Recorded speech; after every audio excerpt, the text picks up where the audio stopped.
baterai HP aku 2% kok. Ngecas di perpus aja kan aku tuh ke sana. Ini bener banget. Yuk.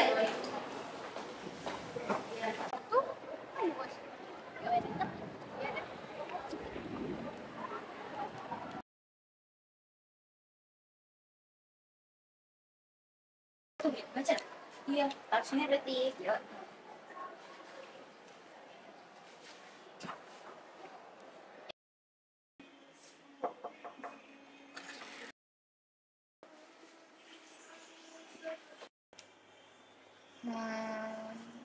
Ini dia.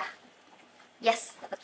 Obi, kamu udah dapat? Aku udah. Yuk, yuk, kita baca. Let's go. Ya, oke.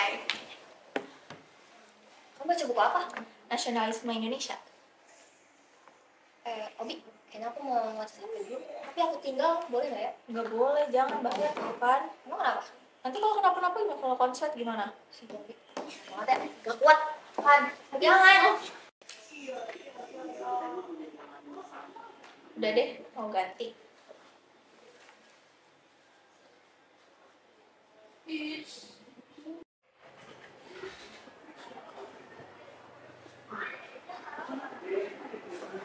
Kabel siapa nih? Berasap.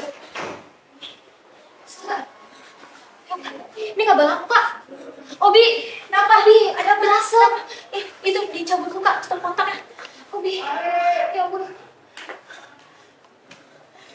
Aduh, untung aja. Obi, makasih banyak, Obi. Mau pagi-pagi. Pagi, makasih. Kasih ya, Kak. Besok-besok jangan ditinggalin ya kabelnya. Iya. Kalian belum pernah dikasih tahu materi pencegahan kebakaran? Belum, Kak. Sekali belum. Ya udah deh, nanti aku kasih tahu Papio buat ngajarin kelas selanjutnya. Ini kelas Makasih ya, Kak. Maaf ya, Kak. Terima kasih. Kasih, Kak. Oke semuanya, selamat siang semua. Ya. Hari ini kita akan belajar tentang mitigasi bencana kebakaran. Oke.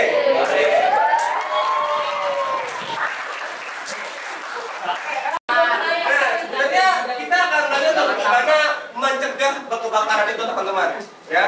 Nah, kenapa? Karena tagline-nya menjadi generasi tanggap dan sigap. Oke, next. Nah, apa sih itu kebakaran?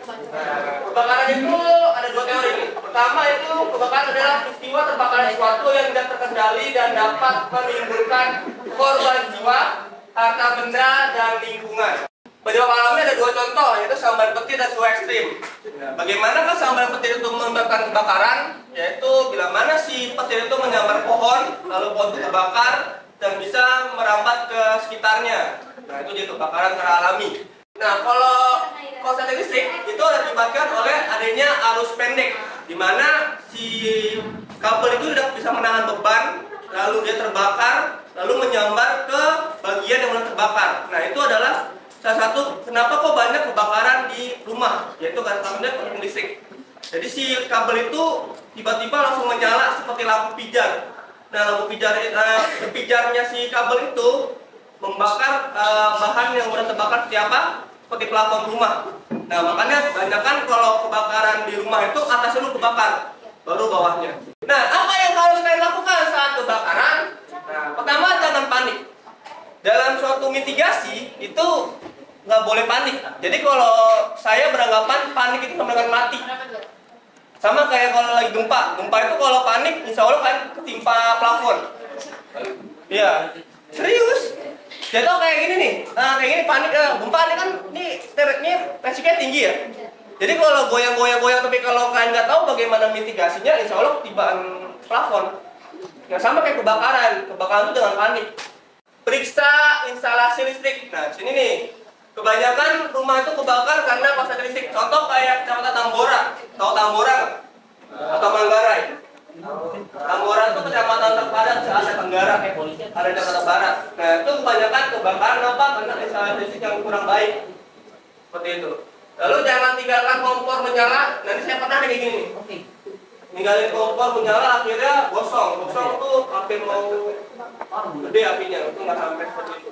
Ya. Lalu simpan apar. Apar itu apa? Alat pemadam kebakaran. Api ringan. Alat pemadam lampu iringan. Ya tuh yang warna merah yang tepungnya segini nih. Ada yang segini gini nih ya. Ini sudah ada. Nah, lalu juga kalau di sekolah ya, pertama simulasi rutin. Nah, ini harus dilakuin nih. Bagaimana pada kebakaran lalu kita melakukannya, tanggulanginya sistematis rutin. Lalu papan jalur evakuasi. Jadi kamu tahu nih, kenapa? Karena kadang kita bingung mau kemana nih. Ya, tempat evakuasi yang paling dekat. Pada panik misalnya ada ya. Tiba-tiba tangga sebelah kita kan, contohnya kita sono. Tangga selatan, misalnya kayak gitu kena panik. Gitu ya. Nah, jadi untuk nama jalur evakuasi agar apa? Agar pandangan kita tahu kemana kan tempat yang aman. Seperti itu.